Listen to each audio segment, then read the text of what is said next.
All right, welcome everybody. We're going to go ahead and get started.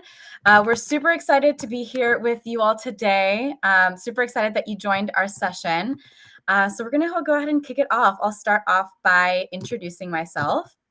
My name is Andrea Sosa. My pronouns are she, her, hers.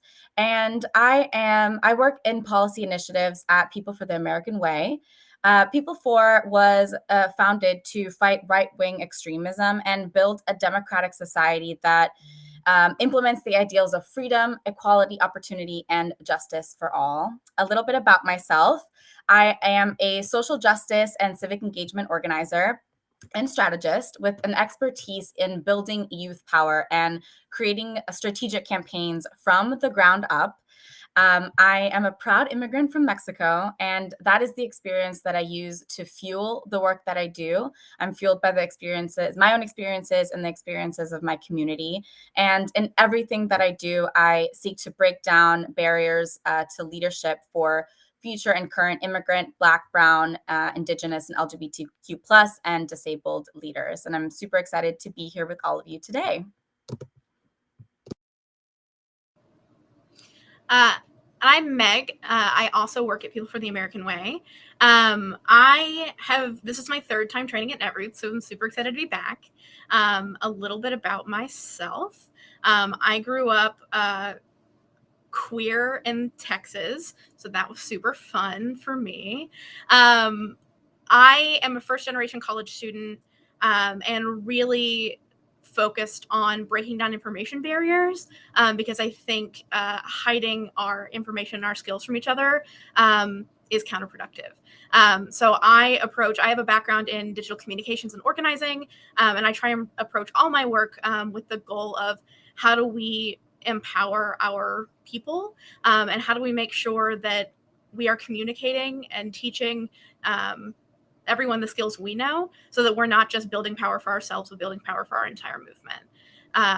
So yeah, it's a little bit about me. Super excited that you're all here.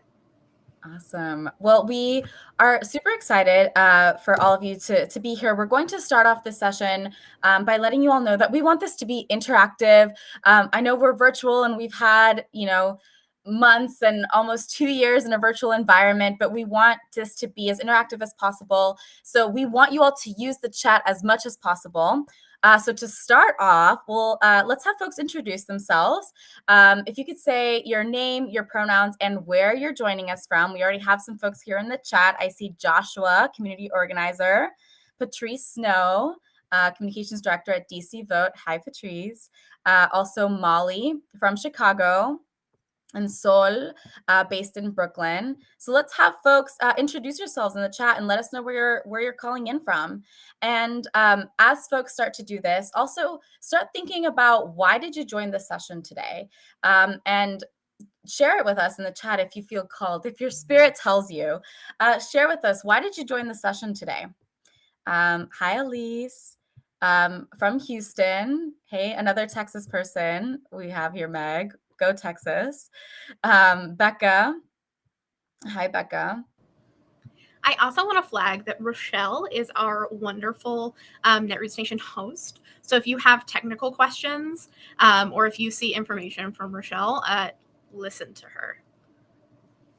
Thank you, Rochelle. Let's give a shout out to Rochelle in the chat, some exclamation points. That's another thing we're going to be doing throughout this session.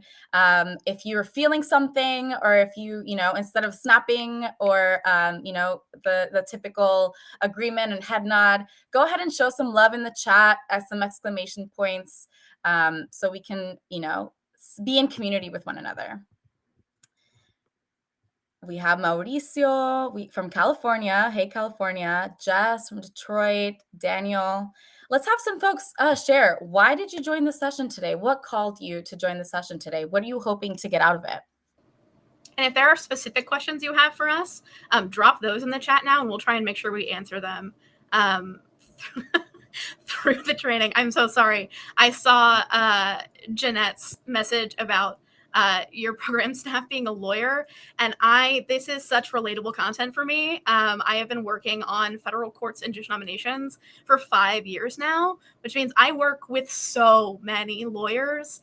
And I sometimes like to describe my expertise as making lawyers explain things in an understandable way. If there are lawyers on this training, we love you, but like sometimes you forget how to talk to real people. Love that. Love that. Policy change should be accessible and in common terms language. Totally agree. That is why we're here. Working on getting the Federal Reserve System to act on climate. And it's such a wonky topic. Yes. Speak on it, because that's what we're here for. We're going to break down exactly how to do that and how to communicate to our communities in a way that actually makes sense and actually relates to the folks that we care about that are in our communities. Frustrated by the lack of communication between disparate groups, 100%, Rochelle. Thank you. So let's go ahead and get started. All you are ready? Give us some exclamation points in the chat to let us know that you are ready, and we can go ahead and kick it off. So we are going to start off. Meg, let us know, why is this important? Why are we here? Yeah, so I don't know if you all have noticed, but the communications and digital landscape has shifted drastically, whether you're talking about the last year, the last 18 months, or even the last like 3 weeks. For those of you who are dealing with Facebook's new algorithm, it's constantly shifting. And that's one of the things that we really deal with as digital practitioners, right? Like everything is constantly changing. The way we communicate to each other and connect to each other is constantly evolving. And so our job as communicators and organizers is to figure out, how do we adapt to that, and how do we make sure our people are getting the information they need to keep building power and being able to act and make the change we want to see. But also knowing how to adapt to that can sometimes be really scary. And so we want to make sure that we're bringing that perspective to the training today. Andrea, do you want to talk about what's going on right now? Exactly. So let's contextualize where we are for a moment, right? So we spent 4 years, our community spent 4 years under constant attack from the Trump administration, right? We've spent the last 2 years in a pandemic where our lives and our communities have been consistently under threat, right? And we've spent the last year in a Democratic presidency that has still not delivered the promises made to many of our communities. And we're tired. We're tired. Our communities are tired. But we are at a critical turning point, right? We've demonstrated our power by showing up to the polls last November. We flipped the Senate. We elected a Democratic president, but we still haven't seen the change that we need for our communities, right? And that means we need to understand those insidious ways that wonky policy, like you all mentioned, is holding us back from making progress, and how we can bring people along to make lasting change, because this is an opportunity of a lifetime, right? The impact that we make now will last for generations. And so how do we do that? And so now more than ever, we need to care about the details, but in a way that grows our movement and empowers our people. But how do we do that when our communities are burnt out?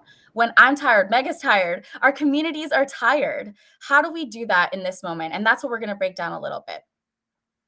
And we're also in a moment where a lot of you talked about this and why you joined this training. We have a massive hurdle to overcome, where many of our communities are intentionally kept from understanding how the civic process works, how policy works, how it affects us.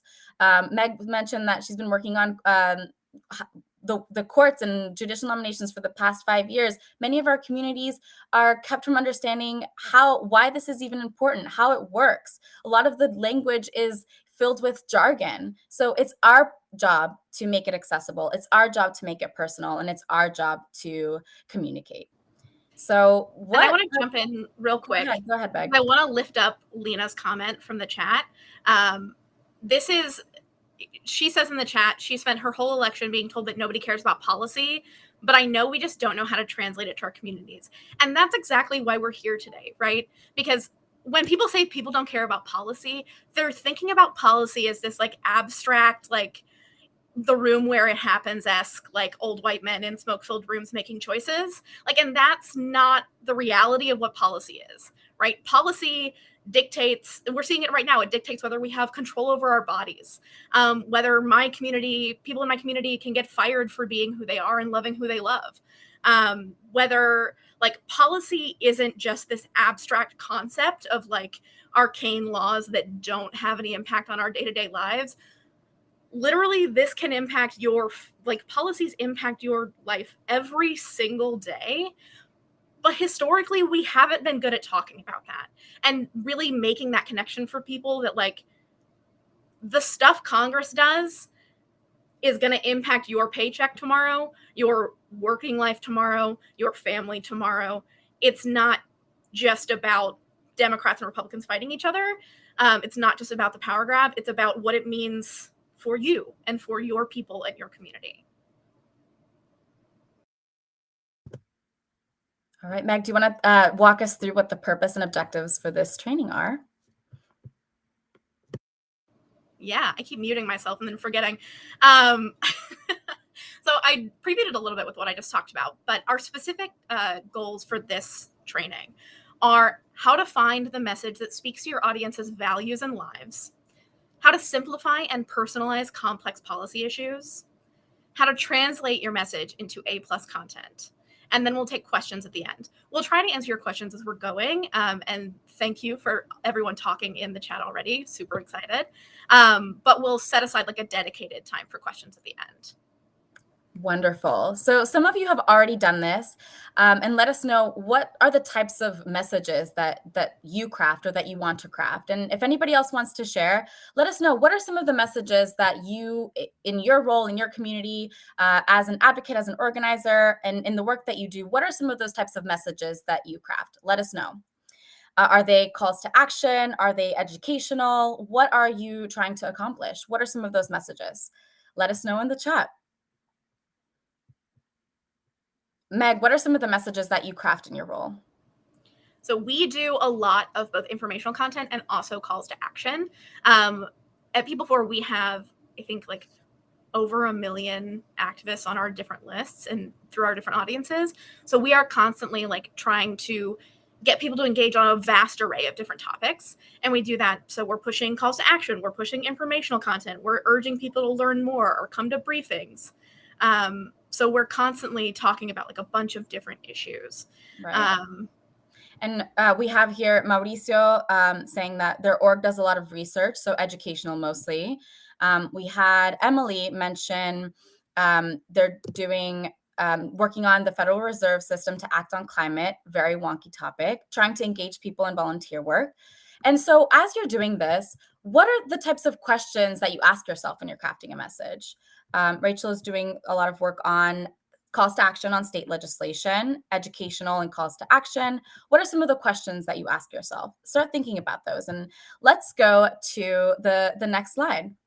So based off of the work that Meg and I have done in our experiences in working with our organizers and our experience in communications and social justice and advocacy, these are the 5 questions that we've collected that are essential in any message that you're crafting, right? Number 1 is, first of all, take a step back. Why do you want this message out? Think about what your desired outcome is. What are you trying to gain, right? Every message that we send is intentional. It's because we want to educate our community for a specific reason. Is it because we want them to take action on a specific piece of legislation? Is it because we want them to come out to an action that we're organizing? Think about what your message is and what your desired outcome is. And sometimes we say, oh, I want to raise awareness, but dig a little bit deeper. Why do you want to raise awareness? Why do you want your community to know about these policies or issues?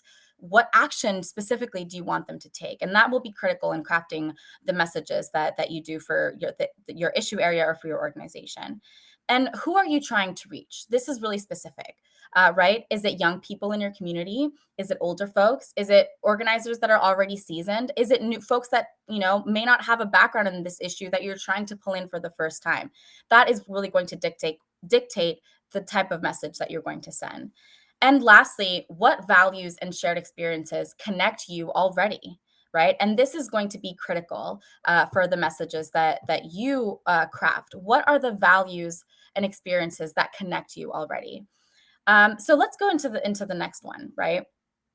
What values and experiences connect us already? So values are a shared language, right? If we go to the next slide, we're going to define what a value is. So a value is, we define them as an important and enduring belief or ideals held by either an individual or a shared group of members about what is good and desirable and what is not. They actually exert major influence on behavior and serve as broad guidelines in all situations, right? A lot of folks in our communities are moved more by values than they are by statistics and numbers, for example. We can mention, the percentage of folks that are impacted by X, Y, and Z, but it isn't until we bring in that personal value, why it's important, that it becomes real, right? So let's go to the next slide. And I want folks to share in the chat here. Why are values important? Why do we think that values are important? So, and what are some examples of values? What is a value? And let's use this moment to kind of share internally. What are the types of values that you've come across or that you've seen, and why are they important? Why would they be important in the work that we do and trying to engage folks in our communities and trying to craft a message? Why are values important in the first place? Let's get some folks in here in the chat. So as we start thinking, right? So Emily says, without values, we can't motivate people to act in a meaningful way 100%. 100%. So let's go to the next slide. So values can unite us, right? Just like Emily said, and they help us make connections to each other. They help people make personal connections with the issues that they're working on. And to cultivate and promote certain values and discourage opposing values can actually influence societal attitudes, right? And as we mentioned, values are a shared language. When we're able to connect with other folks that in our communities that share the same values, we can communicate in a deeper way, in a different way that not only talks about an issue in like Meg was mentioning, in a very removed way, but it actually makes it personal because it's something that guides our life. It guides what we think is right and what we think should be, right? The world that we should create. Carolina, values speak to the heart. Exactly. They're guidelines on how we move, like Joshua said. So let's move on into thinking about how do they show up in our society, right? Values guide our the way that we move through life. And they're actually very ingrained in policy. A lot of you mentioned that you want to figure out a way to deconstruct policy. And every single policy that has ever existed is rooted in a set of values. So let's first start off by defining what is policy. So policy is a set of ideas, right, or plans that are used as a basis for making decisions. They are the rules of the game. They shape our everyday lives. It's the manifestation of our values. And we know that policy impacts, the everyday policy impacts our lives. It's all rooted in a set of values. So let's contextualize this, right? A lot of the times, like Meg said, we think about policy in a very removed way. And we make it real by honing in on what exactly are the values that are rooted in this policy. So let's do a little bit of let's do an activity, and we'll ask folks to share here in the chat. So we're going to present a policy. And I want you all to think about what are the values that are rooted in that policy, that are underlying in that policy. And by doing this, we'll be able to figure out, what those values are and then use those to communicate with our communities, right? So let's present the first one. As an example, affirmative action. So for folks that might not know, affirmative action, it means positive steps taken to increase the representation of a marginalized group or individuals in an area of employment, education, business, from which they have been historically excluded, right?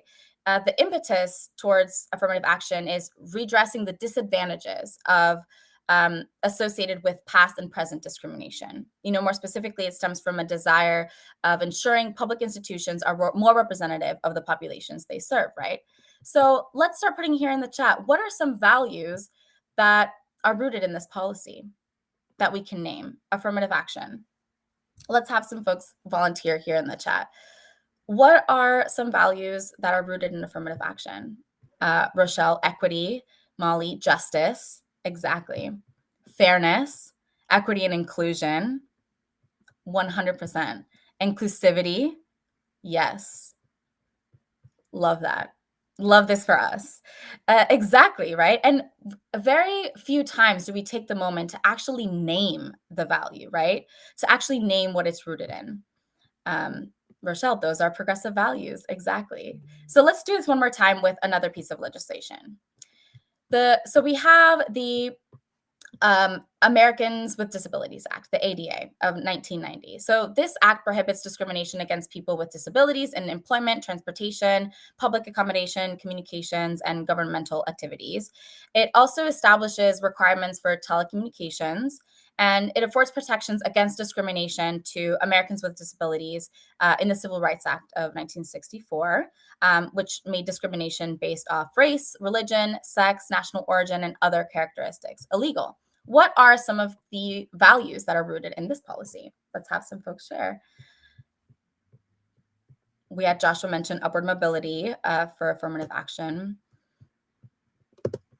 Whereas opponents may look at this as from the point of view of how these policies will harm, reduce opportunities for them. Access, reducing barriers to access, physical and metaphorical, exactly. So let's take a moment. How did this feel? How does it feel? And let's have some folks share in the chat. How does it feel to name the policy? Freedom, exactly. How does it feel? Do we normally do this in the work that we do and the organizing that we do? Do we normally take a moment to do this, to name the values that are rooted in these policy? Rachel, visibility for everyone, exactly. Right, it feels different. It feels more accessible. We're able to communicate in a different way, right? We don't usually do this. So I want you all to take a moment, if you have a pen or paper, to take a moment and write down what your top 3 values are. And then think about what are the top 3 values of your community or your audience, the folks that you are trying to move. What are their top 3 values and what are your top 3 values?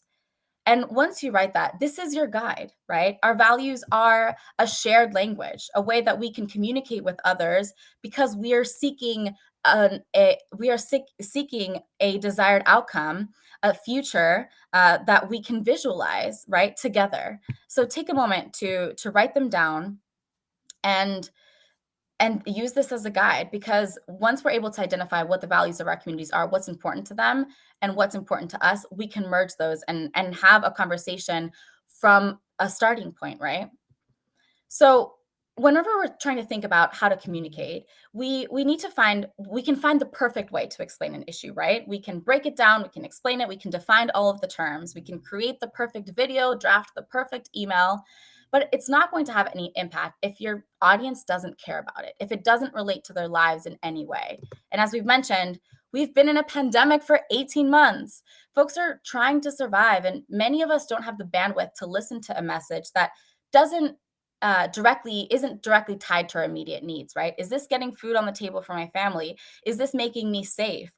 Is this, allowing me to meet my emotional, my physical needs? That's where our communities are. We're on survival mode, right? So this is where we need to make the connections between what we're trying to communicate and the relevant needs of our communities. How does it affect my ability to put food on the table, my access to education, my access to clean water? So when we're trying to explain the complex policy ideas, the first thing is rooting them in policy, in values, right? Identifying what those values are. And then also remembering the information gap. A lot of our communities are kept from understanding how policy functions, how the civic process functions. So we need to always.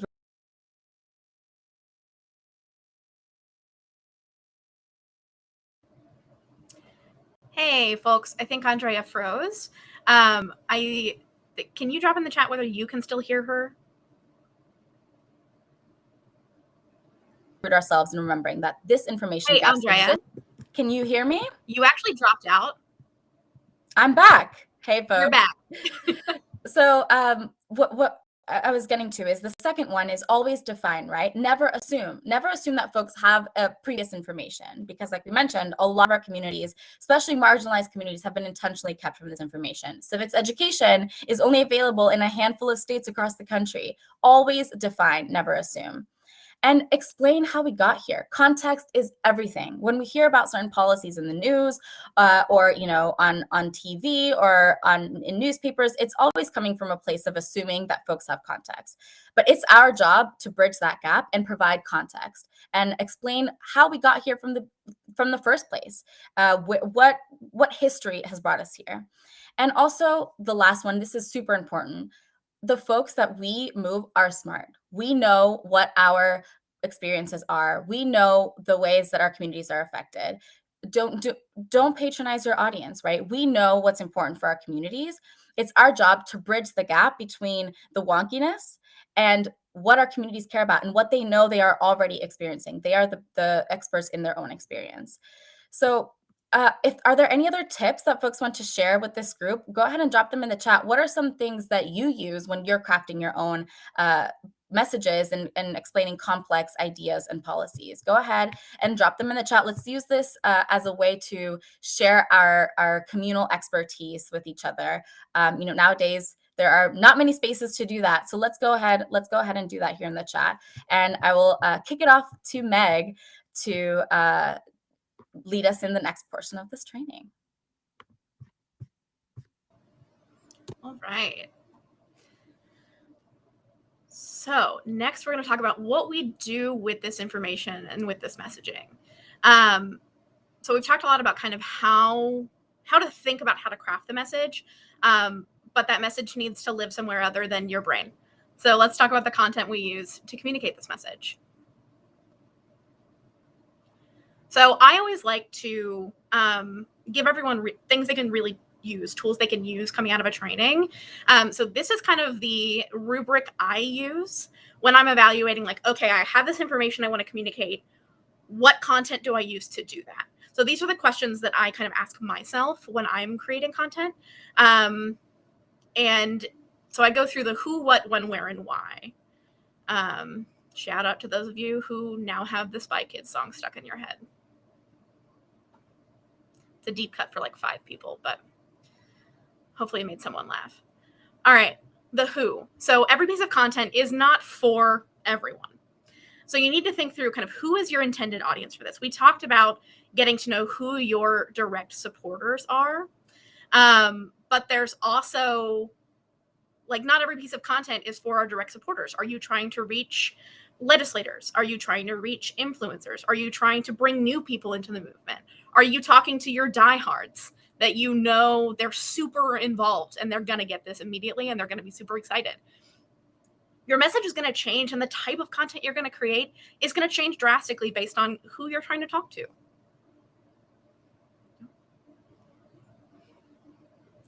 All right, so the what. What level of information are you working with? This whole training is about taking complex issues and making them more accessible. But it's different when you're talking about like a pure value statement, like everyone should be able to use their voice in our democracy and be heard in our democracy. That's why voting rights is important. And when you're talking about these are the ways in which voter suppression is happening around the country and how it's impacting your ability to be heard in the democracy, right? Like, those are just, there's a different even amount of information to explain between those two. So you're going to want to create different content for each of those. You can't fit every way voter suppression is happening into a 240 character tweet. You can fit why voting is important into a 240 character tweet. So like, you have to think about like, how much information am I going to be communicating to people, and how much context do I need to give them to talk about why this matters to their lives. So that's going to influence not just your type of content, but also your platform. And you really want to be intentional when you're making this choice. Content should be platform specific, right? Let's think about like Instagram. Instagram has a very specific vibe and a very specific type of content. The type of content you post on like Facebook, you can post a long blog post there and post a long description of like what you're talking about, and people will ask you questions and engage. That's not going to fly as well on Instagram, especially considering Instagram just changed their algorithm to prioritize video content. At the same time, if you create a TikTok style video content, that's going to do great on Instagram and TikTok. But if you put that on Twitter, depending on your audience, that might definitely not be the place for that. So you really need to be intentional when you're creating the content about where it's going to live. When are you planning to release this content? How does it fit into your overarching campaign structure, and how does it fit into your capacity? And I want to take a second to talk about capacity specifically.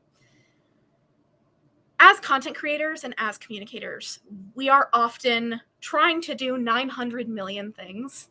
And especially right now, given the crush of information we get every day, we're constantly trying to vent and we're constantly fighting to get our information to people.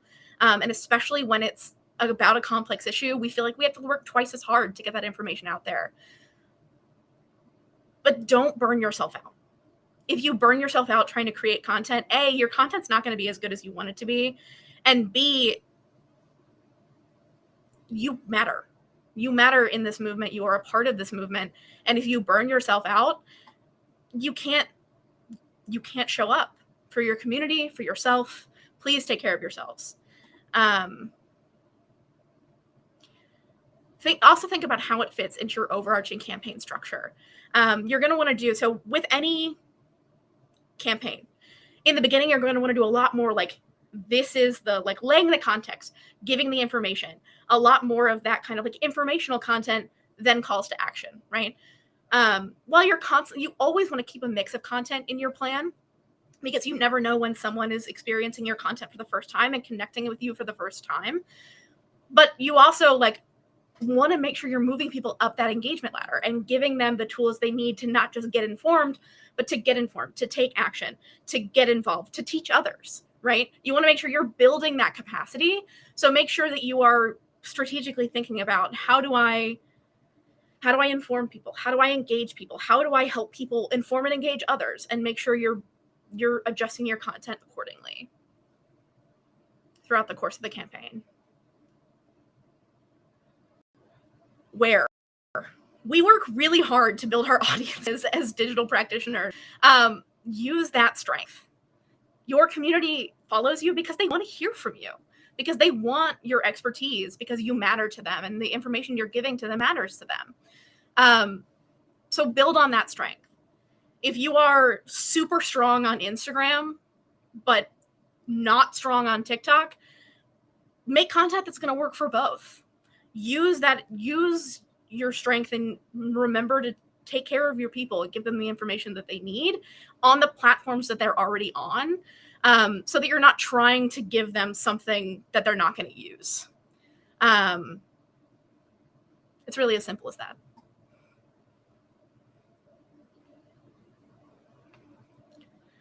Why? Don't make content for content's sake. It's counterproductive. It often becomes you're not being intentional at that point. And again, you're going to burn yourselves out. So really think about like what, with each piece of content you create and with each message you're creating content for, think about what is the end goal? What are you trying to get people to do at the end of the day, at the end of the campaign? What do you want people to come away with after seeing your content? And what is the specific outcome you're trying to achieve? So that is kind of my rubric for who, what, when, where, why. If anyone has questions on any of that, because I know I moved kind of fast, feel free to drop those in the chat. And I will answer them as we move on.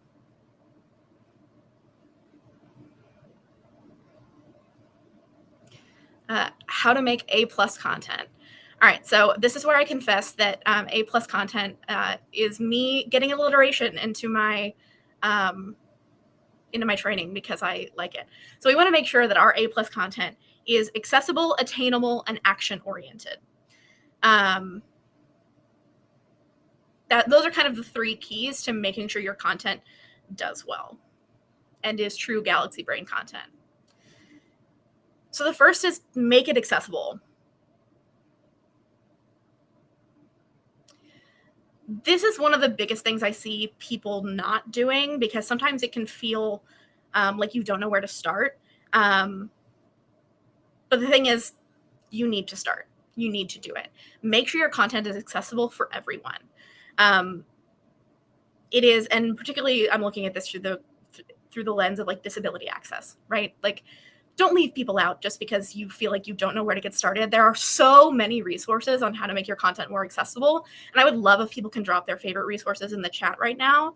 But here are some like very general tips for making your content more accessible. But I really, really encourage you to like follow disability activists and writers and experts and really take the time to learn how to make your content more accessible. But some like general tips to get started. Caption your videos. I cannot say this enough. Caption your videos. There are so many super cheap captioning resources. Most of the platforms, like Facebook, has auto captioning now. A captioning service I use is Kapwing. It's Kapwing. It actually auto generates captions for you, and then you can like go in and edit them. It's like, I think it's like $20 a year or something. Super cheap. Captioning your videos not only like increases engagement numbers by the numbers, but it also, captioning your videos is important for making sure people feel included in your messages and in your community. Don't shut people out just because you don't want to caption your video. That's silly. Along the same lines, include image descriptions and alt text. Not everyone can see your content, so even if you make beautiful graphics, make sure you describe that beautiful graphic in the image description and alt text. You can enable this, I think, on every social platform. Add content and trigger warnings where necessary. This is really important because you never know who is seeing your content, and you never know what is going to be triggering for someone, right? So like, make sure if you are talking about sensitive topics, when I think about this, I think about the Kavanaugh fight, the Brett Kavanaugh fight. There was a lot the movement could have done better in terms of how we talked about survivors and how we talked to survivors. It was a real learning experience for a lot of people because there were things like trigger warnings were things that organizations hadn't thought about before, but are really vital for people who live with trauma. And a lot of us do, myself included. So like, put content warnings, put trigger warnings. Last, I'm not a disability expert. Follow, lift up, and listen to disability activists, writers, experts. One of my favorites is Simia Roll. She's on, I think, TikTok, at least on TikTok and Twitter. She's great. But follow people, listen to them. The best way we can learn how to do this and be better at this is to listen to people from these communities. So the other way we can make our content as accessible is to meet your audience where they're at, right? Like, don't write dissertations for people who don't read dissertations. That's just silly. Meet your audience where they're at. Plan like your audience has never heard of this topic, and take current events into consideration. Remember where people are right now. We've done a lot of talking about the fact that we're in the middle of a global pandemic, but people are stressed and pressed right now. Like, don't like give them the information as simply and quickly, as concisely as possible. They're smart, they'll get it. But like, you have to talk to them like they are doing 900 million things, because they probably are.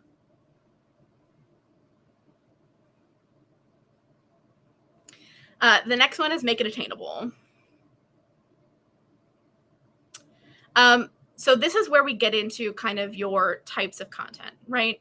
So when I say make it attainable, what I mean is like, make it so people can get the point, get the message as easily as possible. I'm going to talk a little bit about short form versus long form content. Both are important for a campaign, and both are important for communicating on complex issues.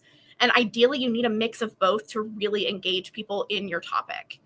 So short form content, what I mean by that is it's going to be like tweets. It's going to be like Instagram posts that are like 1 or 2 pictures, videos under like 15 seconds. These are great for like the pure value level communications, right? Short facts, statistics, easy calls to action if you just want someone to like sign a petition because voting rights matter, right? These are super great for that. Your long form content is where you can really dig into the more like complicated, needs context stuff. This is also great for when you're talking about something that feels really wonky and unapproachable, like the Federal Reserve or like courts and judicial nominations. Putting a human face on that can be invaluable. Because it's one thing to read an article, and it's another thing to have someone who feels like a friend explain to you why something is important. And we can make things a lot more approachable just by getting our faces on them and by talking to people through the computer, through the internet, like you would if you were having a conversation with them. And that's the great thing about long form video, is that you can do that. So this is going to be like your longer Instagram carousel posts, your longer videos. I would even classify like 3-minute videos in here. I know TikTok is like theoretically a short form platform, but 3 minutes is a long time in video, and to hold someone's attention. So thank you all for sticking around for the last 46 minutes. We appreciate you.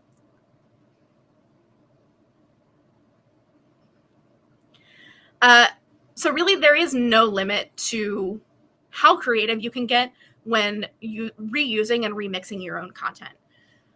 One of the things I see is that people always want to get it right. And the secret to communicating effectively is there is no getting it right. You just have to, there's no like secret to getting it right, I should say. Try new things, mix it up. Don't be afraid to fail. And also reuse your own content, remix it, recycle it. We do a lot of that actually, because A, you don't know what different types of content are going to register with different types of people. And B, like take some stress off yourself. If you wrote a really great video script, and it's 3 minutes long, and it's a really great piece of long form content, chop that up into smaller pieces and put those out as like 30-second videos as well, right? For each point that you made. Take that video script and turn it into graphics. There's so many ways to remix the content that we make. A lot of times what I see people do is they'll make one piece of content, or like they'll go live on Facebook, and then that's the content, right? That's the Facebook Live, and then they never touch it again. And you worked so hard to put that Facebook Live together. Use it. Use it to pull out video clips, meme it, make GIFs out of it, do whatever you can with it, pull it out and make quote graphics about it, right? Like remix your own content so that you can communicate to people as effectively as possible. The last part is make it action oriented. People are inundated with information right now. And over the past 4 years, they've been inundated with a lot of really negative information and a lot of attacks on our people in our communities. It can be super overwhelming, and burnout takes a really long time to recover from. So when you want people to engage with you, be clear about how you want to do that. And I'm not just talking about calls to action, right? Like it's easy to think of, you should have a call to action in every piece of content. It's not necessarily always sign this petition or do this thing, but always give people who are interested in what you're talking about and who want to engage with you something else to do, right? Give them the option to continue. So if you're just sharing information, tell them where they can find more resources. If you want them to take action, don't just tell them to call their senator. Maybe follow up with a piece about how to call your senator and what that experience is like. If you're putting out informational content, add a calls for questions, right? And then build your content off of your audience questions. It's a really great way to really figure out what your community wants and needs from you, and to fill that need. The easiest way to make your content plan is to listen to your community, listen to the feedback you're getting, figure out where people are, what kinds of questions they're having, what kinds of questions they need answered, and answer those. That's going to be the best way to make people feel involved in your movement, is to listen to them, take their feedback, and involve them in the movement.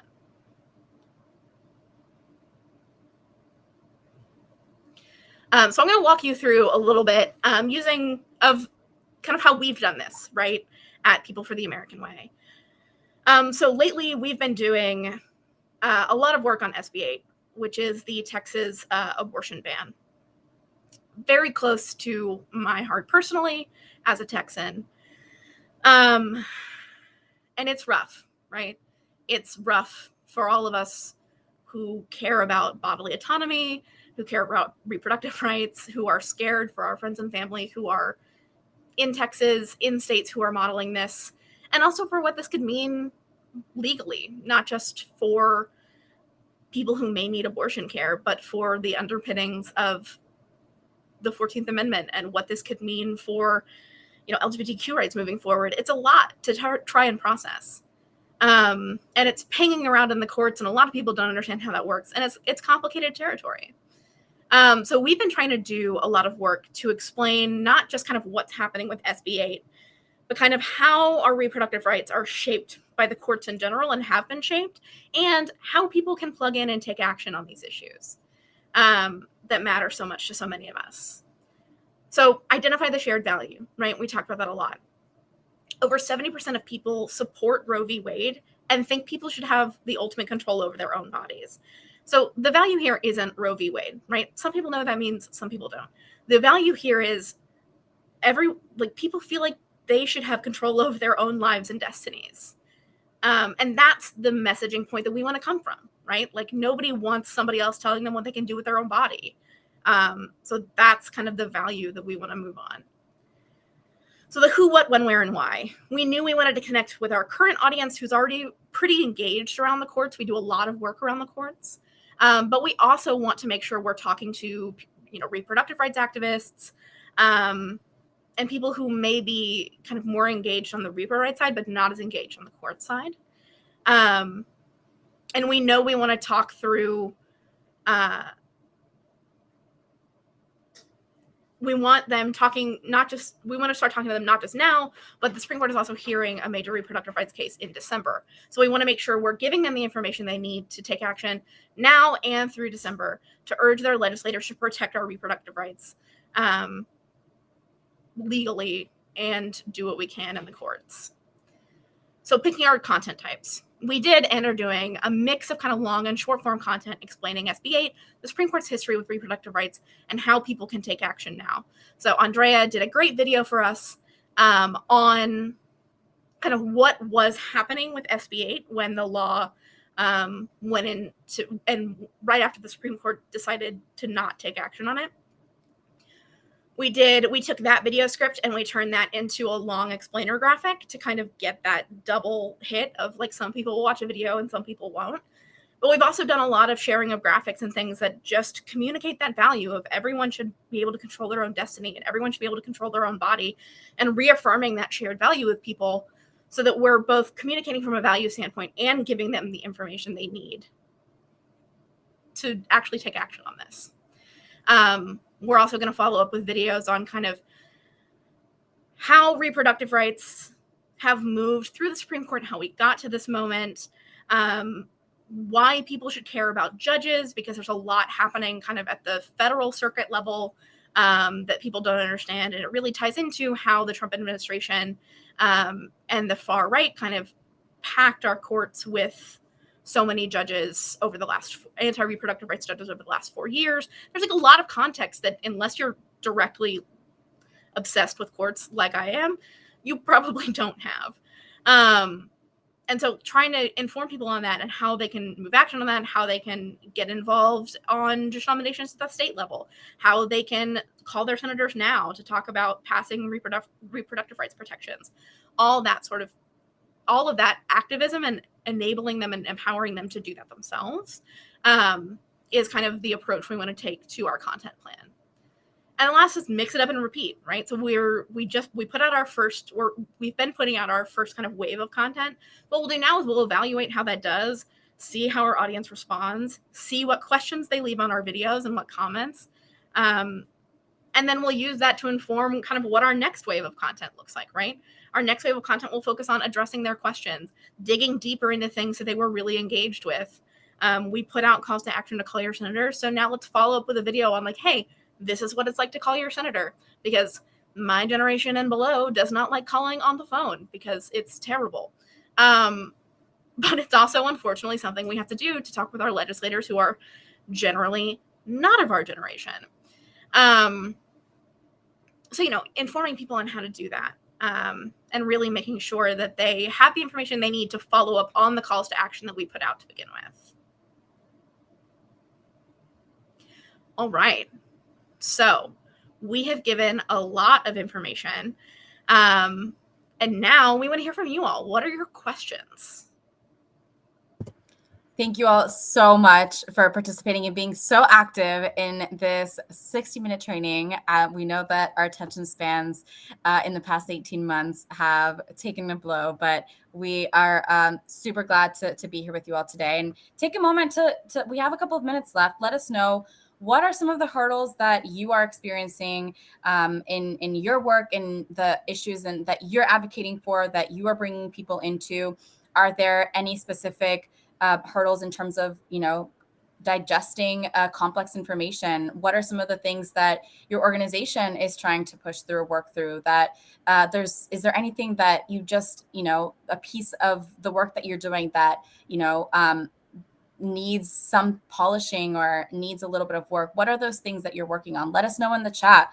And we can also use this as a space to share with each other. We're all doing this work. We're all here for a reason.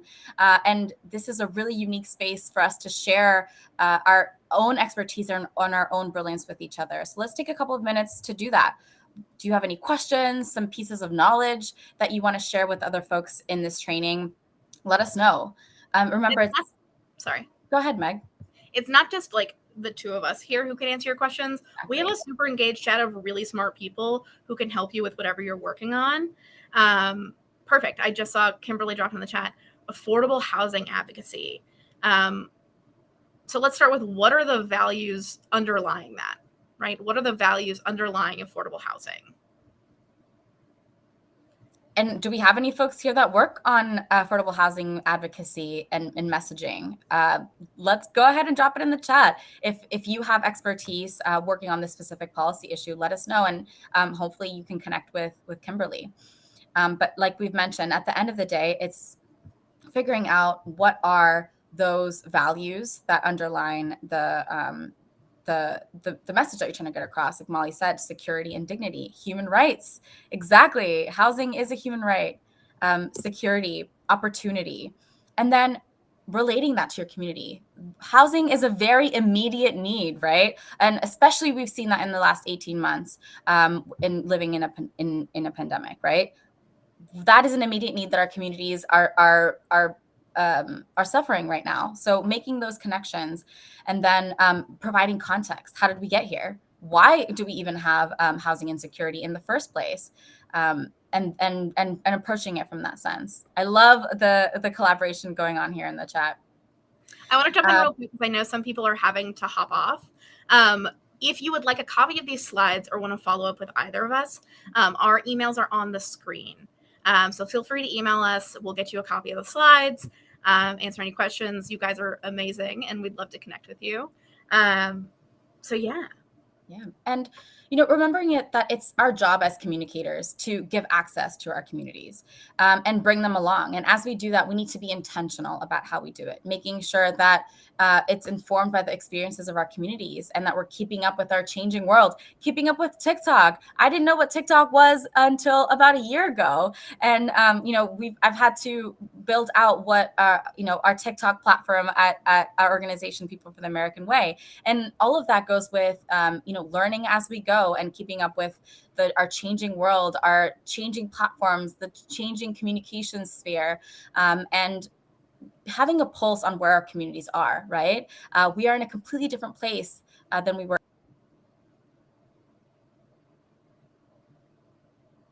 She'll come back. While Andrea is glitching, I want to jump in and address Joshua's question.